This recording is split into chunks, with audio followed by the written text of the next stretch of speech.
your microwave antenna class, antenna part of the microwave antenna class. Uh, so this is an academic and research profile. Anybody is interested, you can go through. I will share this presentation also with you.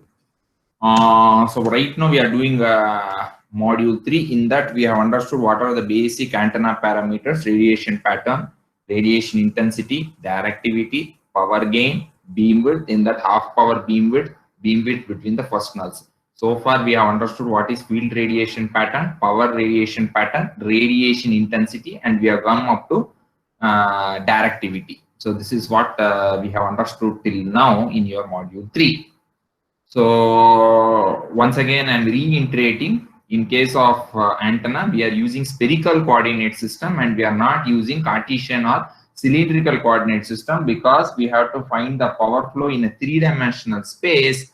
So this diagram represents an antenna which is placed at a point O, and at point P you are measuring the field radiation pattern or power radiation pattern, as the case may be. So the point P is the observation point. So the radiation pattern, if you want to measure at point P from point O, the variables that are coming into picture are the radial distance R from point O, angle E theta and E phi, phi and theta. These are the components E theta and E phi, which are drawn tangent to the point P, E theta and E phi. So, and your unit vector AR, that is the radial component, that is the unit vector AR. So these are the variables that are coming into picture when you are going for the studying the field pattern of antenna, whether it is field radiation pattern or the power radiation pattern. So then we have understood what is solid angle.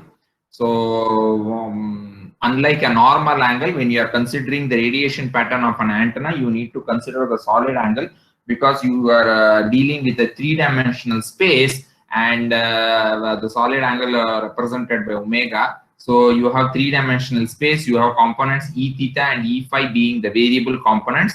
So you are having three variables, radial component R, E theta, E phi. So you are ending up getting a solid angle, and which is measured as steradian. Okay, so these are the equations which we have practiced so far, are understood.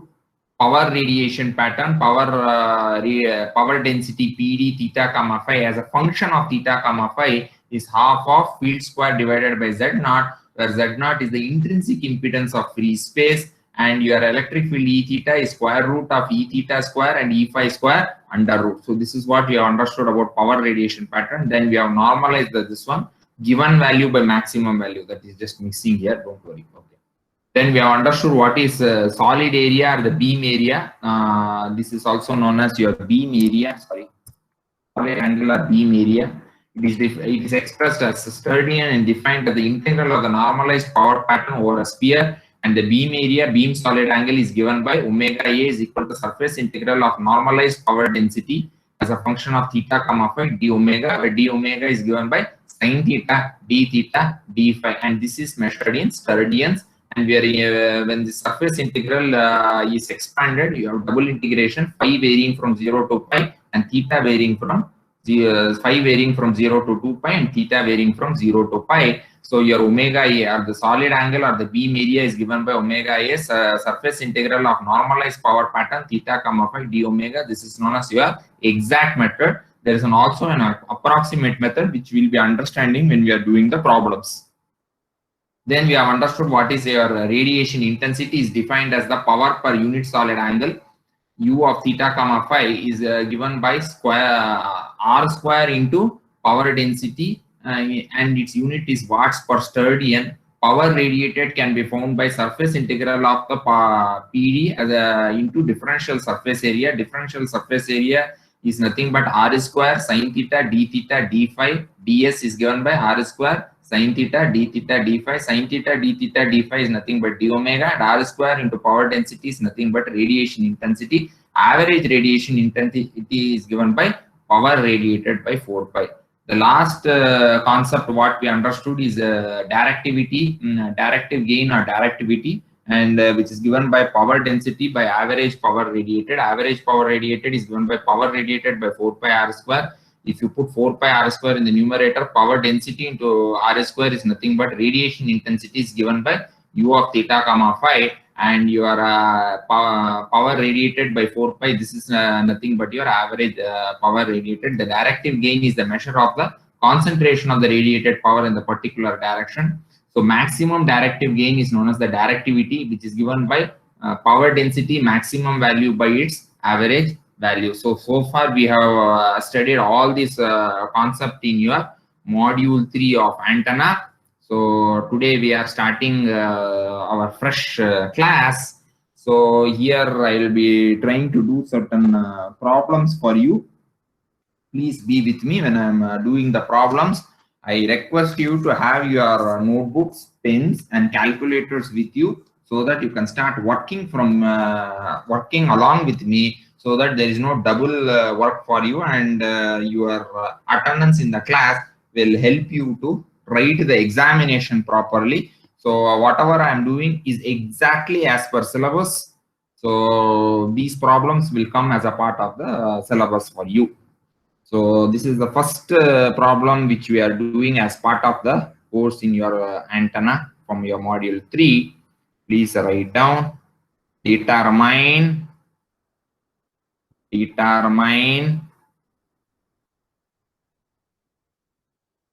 the total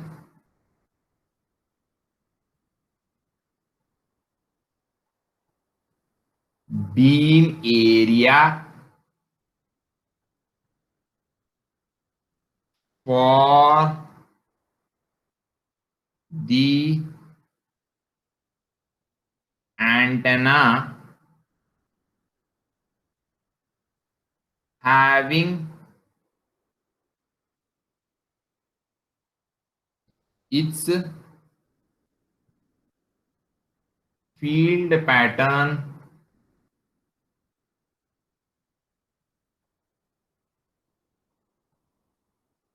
E theta comma phi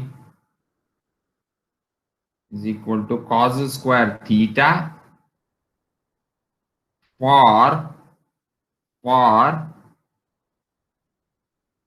0 less than theta less than pi by 2 using exact method and approximate method. Okay. So determine the total beam area for the antenna having its field pattern E of theta comma phi is equal to cos square theta for theta varying between 0 to pi by 2 using my exact method and approximate method. Okay, this is the solution. Kindly work out along with me. From the given data,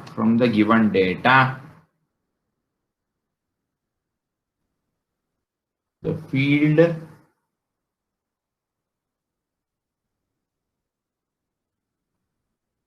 pattern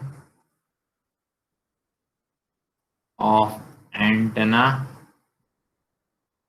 is E of theta comma phi is equal to cos square theta, and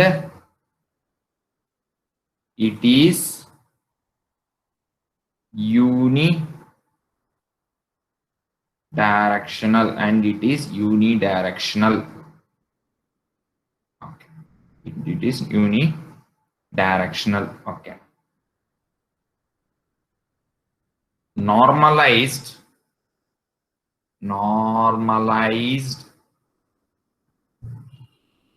field E normalized theta comma phi is given by E given value by its maximum value E of theta comma phi divided by E max of theta comma phi. So this is equal to cos square theta by maximum value of this cos will be 1. So it is cos square theta by 1, which is equal to your cos square theta. Okay.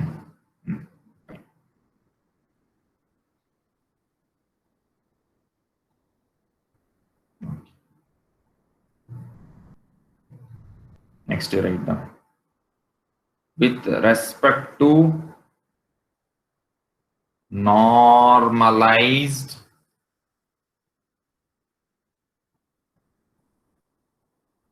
power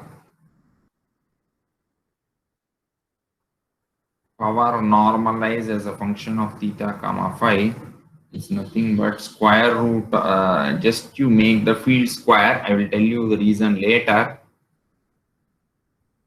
So it will be cos square theta. So to find the square, this one is a square. So this you will get as cos 4 theta. This is your power normalized as a function of theta and phi. So for your exact method, for exact method, your omega A, your beam area is nothing but surface integral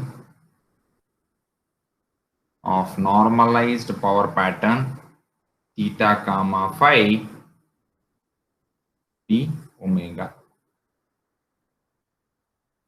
Theta comma phi d omega. So this can be written as omega A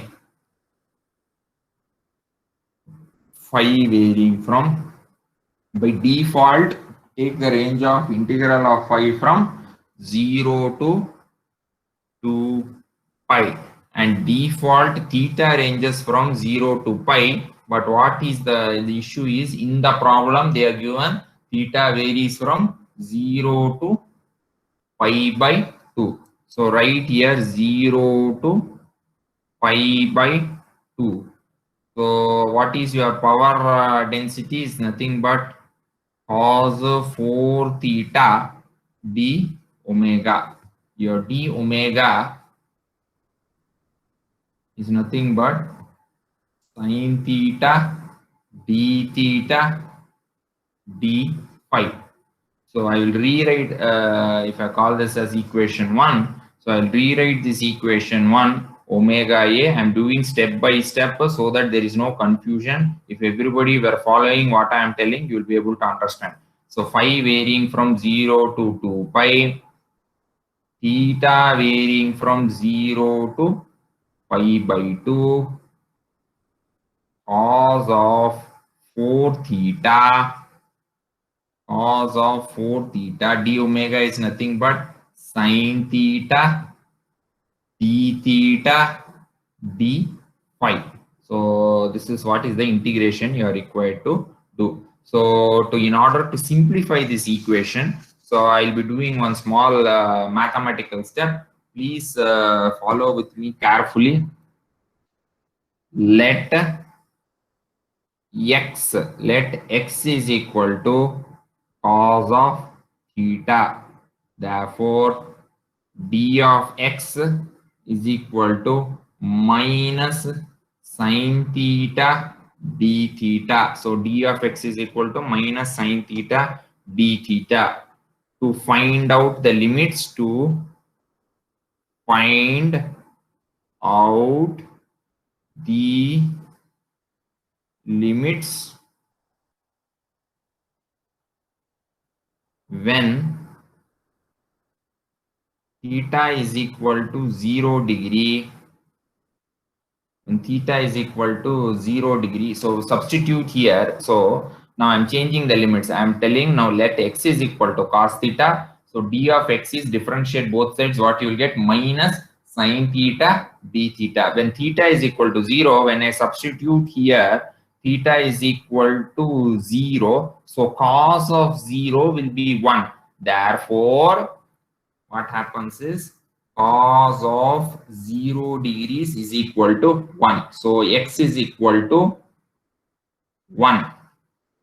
Next, when theta is equal to pi by 2, when theta is equal to pi by 2, what happens to x? Cos of pi by 2, that is equal to 0. Cos of pi by 2, that is equal to 0. So when theta is, why I have taken is I am replacing the limits of theta, because I have here cos 4 theta, I have sin theta, d theta. So I have cos 4 theta, sin theta, d theta. The integration of this is quite complex. Whereas d phi is 0 to 2 pi d phi, that will be 2 pi if you were to integrate that. So because 1 into d phi you have to integrate, then if you apply the limit, you will get 2 pi. Whereas this integration is quite complex. Therefore, I am changing the limits. So I am telling let x be equal to cos theta, therefore d of x. So differentiating both sides, you will get minus sin theta d theta. To find out the limits, when theta is equal to 0, cos of 0 is equal to 1 and x is equal to 0, and when theta is equal to pi by 2, x is equal to pi by 2, that is equal to 0. So I hope you understood till here. With this understanding, we'll be solving the problem. Okay, next, omega a. So I have to change the limits now. Phi limits remains the same. So phi varying from 0 to 2 pi. Only the theta limits have changed. When theta is equal to 0, what happens to x? It is equal to 1. So your lower limit will be 1. When theta is equal to 0, x is equal to 1. Next, when theta is equal to pi by 2, this is the value of theta. Remember, this is the value of theta. When theta is equal to pi by 2, x is equal to cos of pi by 2. I substituted here, so I will get here 0. So your upper limit will be 0. X is varying from 0 to 1. Cos theta is equal to x. So cos 4 theta will be equal to x to the power 4. Because cos theta is equal to x. Then sin theta d theta. Dx is equal to minus sin theta d theta. Therefore, sin theta d theta will be equal to minus dx. So x4 minus dx d phi, because this phi is there as it is. So next only we have to integrate this. So your beam area omega a using exact method will be nothing but x varying from 1 to 0, x raised to the power 4 minus dx phi varying from 0 to 2 pi 1 into d of phi. This is equal to minus x raised to the power 5 divided by 5. So after I integrate this, x4 will be nothing but x5 by 5. That minus value will come outside. So the limits is nothing but you have to substitute the limit 1 to 0. You have to substitute the limit 1 to 0 into this integration will be 5. One integration will be 5, and you have to apply the limits here. 0 to 2 pi.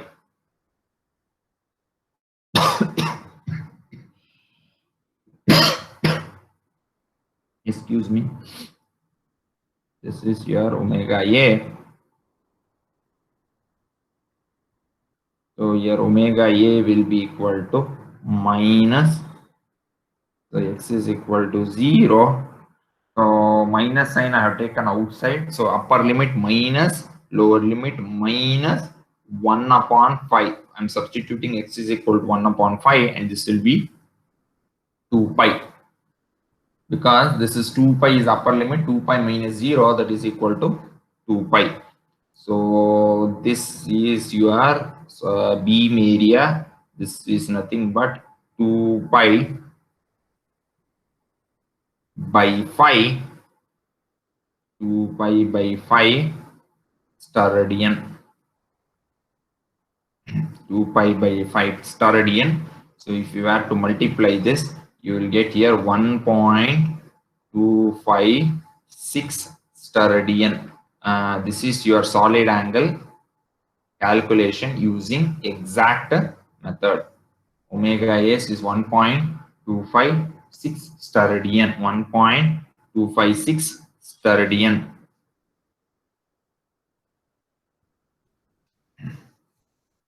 .256 steradian. This is calculated using what is known as exact method. So if you convert it into square degrees, omega A will be 4125.25 square degrees. This is known as square degrees. There's a steradian to square degree conversion which you will easily get. Next, B, using approximate method. Using approximate method. Now please go back to the question. Determine the total beam area for the antenna having a field pattern E theta Fi is equal to cos square theta for theta using exact method and approximate method. So you have to calculate using exact method, that is the integration method just now we have done, and you have to do using what is known as an approximate method. So we have finished exact method. So the exact method is through this integration thing which I have just explained to you. Now we'll do using approximate method, so that will start finish this problem. Usually this will be 8-mark question, 4 marks for each of the problem. So this will be equal to theta of HP, half power beam width, into phi of HP.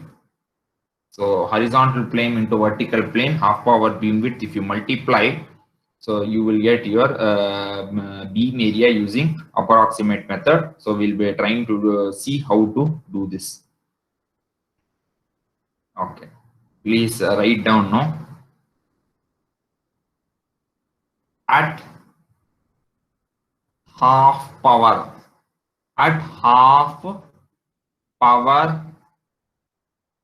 points,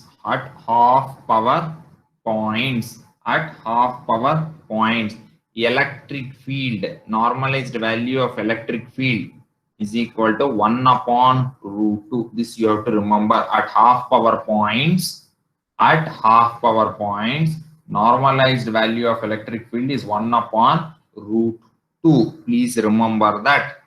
So your electric field E of n is nothing but, what is your E of n? Just now we have found out is cos square theta.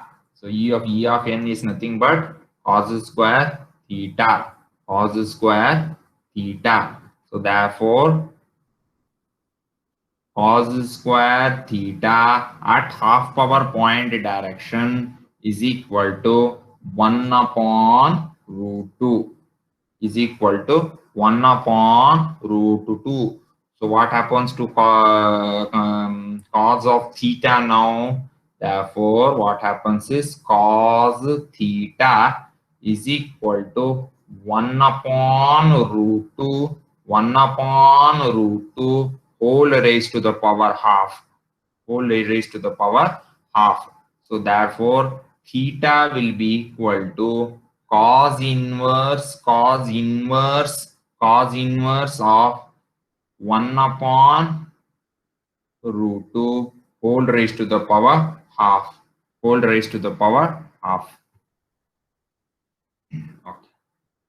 So this will be equal to, so if you want to calculate the degrees, this will be equal to 32.76 degrees.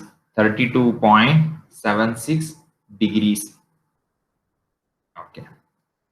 Theta of HP, next is theta of HP, half power point direction in the horizontal plane, is equal to 2 times theta, 2 into theta, that is equal to 2 into 32.76 degrees, 32.76 degrees, that is equal to 65.52 degrees. 65.52 degrees. Another point you have to write down is theta of HP. Theta of HP is approximately equal to phi of HP. Approximately equal to phi of HP. Therefore, phi of HP is also equal to 65.52 degrees. 65.52 degrees. So your omega A is nothing but theta of HP into phi of HP. So this will be nothing but 65.52 degrees into 65.52 degrees. So multiply both, you will get 4292.87 square degrees. So this is your approximate method. So using exact method, you got 4125.25 square degrees, and you are getting here 4298.87 square degrees. So if you convert this into steradian, so omega A will be 1.307 steradian. Please remember your exact method and approximate method. You won't get the same value, but you will get similar values. Some small difference will be there. Otherwise, why there will be a method difference between exact method and approximate method. Square degrees, I'll put a square on top of the this one for telling this is a square degree.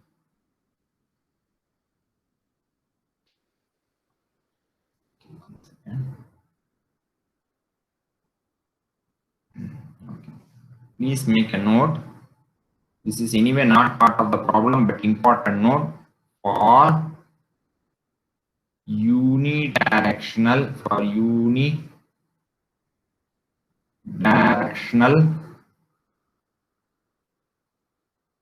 cosine pattern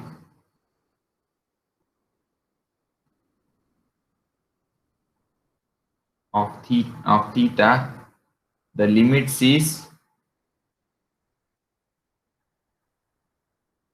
0 to pi by 2, and for bidirectional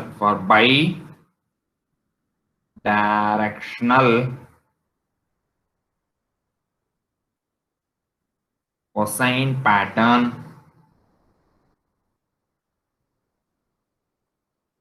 the limits of theta r is from 0 to pi. So this is the difference between the unidirectional and bidirectional pattern. For unidirectional pattern, it is 0 to pi by 2, and for bidirectional pattern, the limit is from 0 to pi. So just to recap what we have done: determine the total beam area, determine the total beam area of an antenna,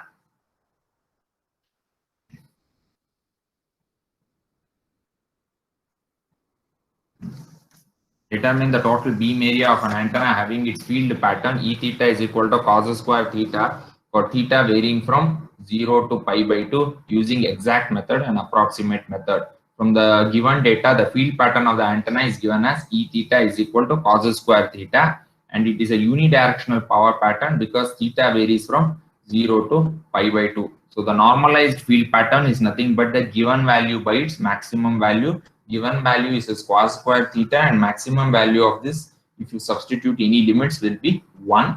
So it will be cos square theta by 1 is equal to cos square theta. Then find the normalized power P of n. To find the normalized power P of n, that is nothing but square of your field pattern is E square theta, that is equal to cos square theta whole raised to the square. So that will be cos 4 theta. Using exact method, first we will find out. So that is given by surface integral of the normalized power pattern into d of omega. So the limits is always phi varying from 0 to 2 pi. Since it is a unidirectional pattern, it is theta varying from 0 to pi by 2. Cos 4 theta d omega. D omega is substitute sin theta d theta d phi. So you will have cos 4 theta sin theta d theta d phi. X is equal to cos theta. So d of x is equal to minus sin theta d theta. Apply the limits, change the limits. Now let x is equal to cos theta when theta is equal to 0, cos of 0 is equal to 1. Therefore, x is equal to 1. And when theta is equal to pi by 2, x is equal to cos of pi by 2, that is equal to 0. So your omega a is equal to theta varying from 0 to 2 pi and x varying from 1 to 0, x of 4 minus of dx into d omega. Therefore, omega a is nothing but x is equal to 1 to 0, x of 4 minus dx, and phi varying from 0 to 2 pi, 1 into d phi. So you will get omega a. If you do that, you will get 2 pi by 5 steradian. So that is equal to 1.256 steradian using exact method. In square degrees, it is 4.25 minus 2.25 square degrees using approximate method theta hp into phi of hp at half power point directions. Please remember, electric field is equal to 1 upon square root of 2. So if E of n is equal to cos square theta, so cos square theta is equal to 1 upon root 2. So cos theta you have found, theta you have found. Theta hp is nothing but 2 of theta that you have found. Theta hp into phi of hp, you will get omega a in square degrees. So using exact method and approximate method, you have found this. All these are university questions, whatever I am doing. So all the problems whichever I am doing are very important from your examination point of view. Okay. Now we have just sufficient time to do one more problem. Determine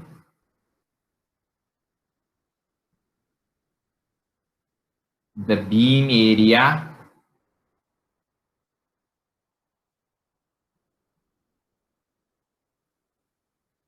for antenna having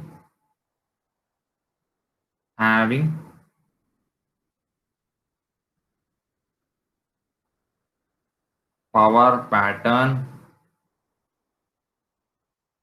P of n is equal to sin theta dot sin phi for 0 less than equal to theta less than equal to phi and 0 less than equal to phi less than equal to pi using exact method and approximate method. So in this they are given the limits theta varying from 0 to pi and phi varying from 0 to pi. So you have to find using exact method and approximate method. So first I will do using exact method. Already P of n is given, so no need to once again find P of n. So your exact method, what integration I have to put here? Theta varying, phi varying from 0 to pi they have given, otherwise it is 2 pi, and theta varying from 0 to pi, that is what is given. So this will be sin theta sin phi into d omega. So this can be written as phi varying from 0 to pi, theta varying from 0 to pi, sin of phi into sin theta. Your d omega is nothing but sin theta d theta d phi, this component. Okay, so this you have to integrate now. So what I will do is I will integrate theta and phi separately. So theta varying from 0 to pi, sin theta into sin theta will be equal to sin square theta d theta. Phi component will be phi varying from 0 to pi, sin of phi d phi. Okay, so if you were to integrate this, so what will happen here is this will be if you apply all the trigonometrical relation, so this will be half theta minus sine of 2 theta by 2 integration of from 0 to pi. I have expanded sine square theta. Okay, so sine phi integration will be minus cos of phi, this one, and phi varying from 0 to pi. So if you were to integrate this, you will get omega a is equal to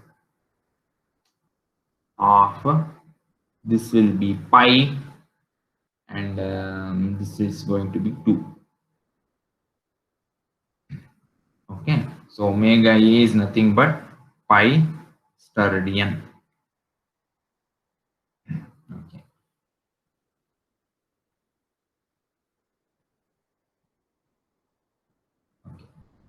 So in order to convert sterdian into degrees, so I will multiply pi for 1 sterdian, it is 3282.8 square degrees.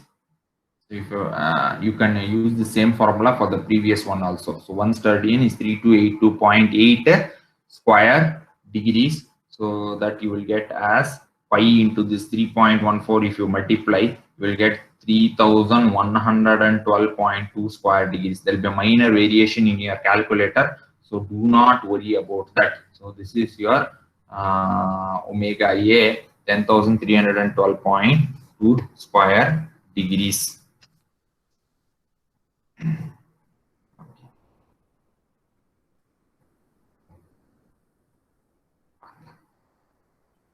Next, using approximate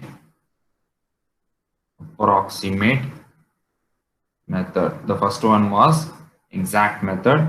So your approximate method, omega a is theta hp into pi of hp. Please remember, for half power point direction, field will be equal to 1 upon root 2, and power P of n will be equal to 1 upon 2. Please remember this. This is one more formula that you need to remember. Already here power is given in the second equation, so it makes easier for us. At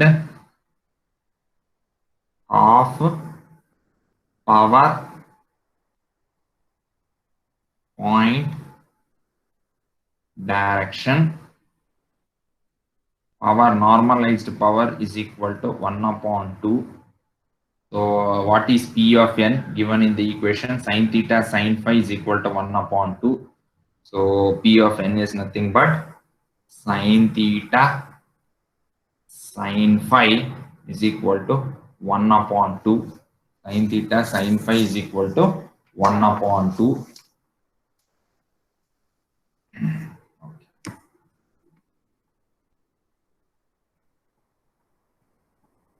So this will be sin theta, either sin theta will be equal to 1 upon root 2, or sin phi is equal to 1 upon root 2. So you have theta is equal to 45 degrees, and phi is equal to 45 degrees.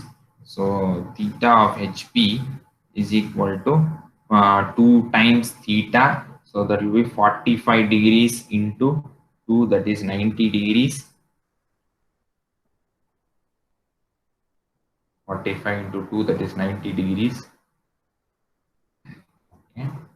So here phi of HP will be again 45 degrees into 2, that is equal to 90 degrees. So your omega A beam solid angle is theta HP into phi of HP. So that will be equal to 90 degrees into 90 degrees. This will be approximately equal to 8100 square degrees. That is your omega A. And then in Sturdian, if you were to divide by 3282.8, this 8100 divided by 3282.8. So you will get approximately 8100 by 32. What is one Sturdian? 3282.8. 3282.8. So you will end up getting 2.467 Sturdian. So using your approximate method, you have got omega A is equal to 2.467 Sturdians. 2.467 Sturdians. So this is what we have calculated using your approximate method. Using exact method in this calculation, we have got 10,312.2 or pi Sturdian, and using your this one, we have got 8,100 square degrees or 2.467 Sturdian using exact. This is approximate method and using exact method. So this is the difference between your exact method and approximate method. I hope all of you have understood today's class. We have done 2 problems on beam solid angle or beam area, wherein we have used both exact method and approximate method. Please remember important points. For exact method, you have to do the integration of the power. If field is given, power is square of the field. If power is given, directly substitute in the equation. So this is the important thing. If the integration is complex, then you have to change the limits of the integration. And one more thing, at half power point direction, field is equal to 1 upon root 2 of its maximum value, and power is equal to half of its maximum value. So this is what you need to remember. So I am doing exactly whatever is asked in the university examination due to shortage of time and this online class limitations.